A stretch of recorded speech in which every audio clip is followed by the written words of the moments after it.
బాణుడు తన ఉగ్రరూపాన్ని ప్రదర్శిస్తున్నాడు. పగలు బగబగ మండిపోతున్నాడు. ఎండ తీవ్రతకు ప్రజలు విలవిలలాడుతున్నారు.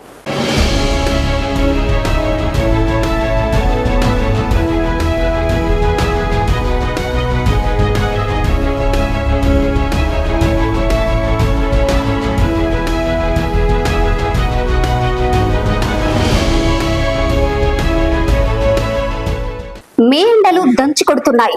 బాణుడు బగబగా మండిపోతున్నాడు. ఎండలు మండిపోతుండటంతో ప్రజలు విలవిలలాడుతున్నారు. ఎండ తీవ్రత ఉక్కపోతకు ప్రజలు ఉక్కిరి బిక్కిరి అవుతున్నారు. పగటి ఉష్ణోగ్రతలు 45 డిగ్రీలకు పైగా నమోదు అవుతున్నాయి. ఎండ తీవ్రతకు భయపడి జనం రోడ్లపైకి రావడానికి జంకుతున్నారు.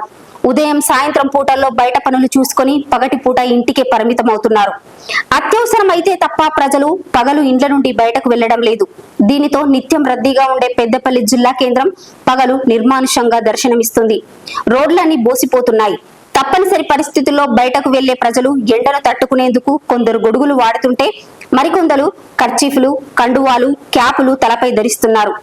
మహిళలు స్కార్ఫ్లు, చున్నీలు కప్పుకుంటున్నారు. ఎండ తీవ్రత పెరగడంతో చల్లని పానీయాల వినియోగం పెరిగింది. ఉపశమనం కోసం ప్రజలు కూల్ డ్రింక్స్ వైపు దృష్టి సారిస్తున్నారు.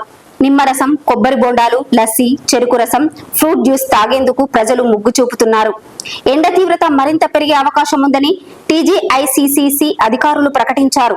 ఉష్ణోగ్రతలు 45 డిగ్రీలకు పైగా నమోదవుతున్నందున ప్రజలు మధ్యాహ్నం 12 గంటల నుంచి సాయంత్రం 4 గంటల వరకు బయటకు రావద్దని, అత్యవసర పరిస్థితుల్లో బయటకు వెళ్లేవారు తగు జాగ్రత్తలు తీసుకోవాలని టీజీఐసీసీసీ అధికారులు ప్రకటించారు.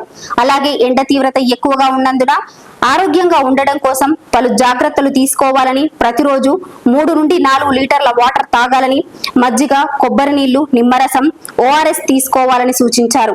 పగలు బయట తిరగకపోవడం ఉత్తమమని, బయటకు వెళ్లేవారు గొడుగు, టోపీ, కూలింగ్ గ్లాసెస్ పెట్టుకోవాలని, సన్ స్క్రీన్ లోషన్ రాసుకోవాలని, లేత రంగు దుస్తులు వదులుగా ఉండే విధంగా ధరించాలని, తేలికపాటి ఆహారం తీసుకోవాలని, నాన్ వెజ్ తగ్గించాలని వైద్యాధికారులు సూచిస్తున్నారు.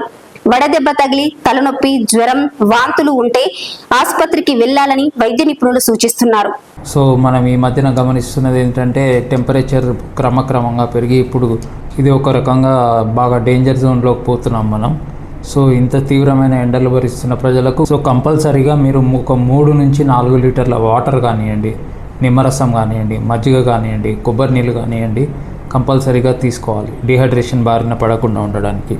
అండ్ 11 నుంచి 4 గంటల వరకు అత్యవసరమైతే తప్ప, ఎస్పెషల్గా వృద్ధులు, ఆడవాళ్ళు అండ్ పిల్లలు మాత్రం బయట తిరగకండి. మగవాళ్ళు కూడా అత్యవసరం అయితేనే బయటికి రండి. బయటకు వచ్చినప్పుడు మీరు తీసుకోవాల్సిన ప్రికాషన్స్ ఏంటంటే కంపల్సరీ ఒక అంబ్రెల్లా క్యారీ చేసుకోవాలి, ఒక క్యాప్ పెట్టుకోవాలి, సన్ స్క్రీన్ లోషన్స్ పెట్టుకోవాలి, కూలింగ్ గ్లాసెస్ పెట్టుకోవాలి. అండ్ ఇట్లా మీ ప్రొటెక్షన్ తీసుకుంటే అంటే కొంచెం ఎండ తీవ్రత అనేది తక్కువ ప్రభావం ఉంటుంది. అండ్ హై వాటర్ కాంటెంట్ ఉన్న దోసకాయ కానివ్వండి, పుచ్చకాయ కానివ్వండి ఇట్లాంటివి కొంచెం ఎక్కువ తీసుకుంటూ ఉండండి. అండ్ ఇంకా ఏమైనా మీకు తల తిప్పినట్టు కానీ ఎండవడ లక్షణాలు కానీ అనిపించినట్టు అంటే దగ్గరలో ఉన్న ఆరోగ్య కేంద్రానికి వెళ్ళండి. మా హాస్పిటల్కి వచ్చినా కూడా మీకు 24 అవర్స్ సేవలు దొరుకుతాయి. సో ఈ ఎండాకాలం ఇంకొక 2-3 వారాల వరకు మట్టుకు జాగ్రత్తలు పాటిస్తూ అందరూ క్షేమంగా ఉండాలని కోరుకుంటున్నాను.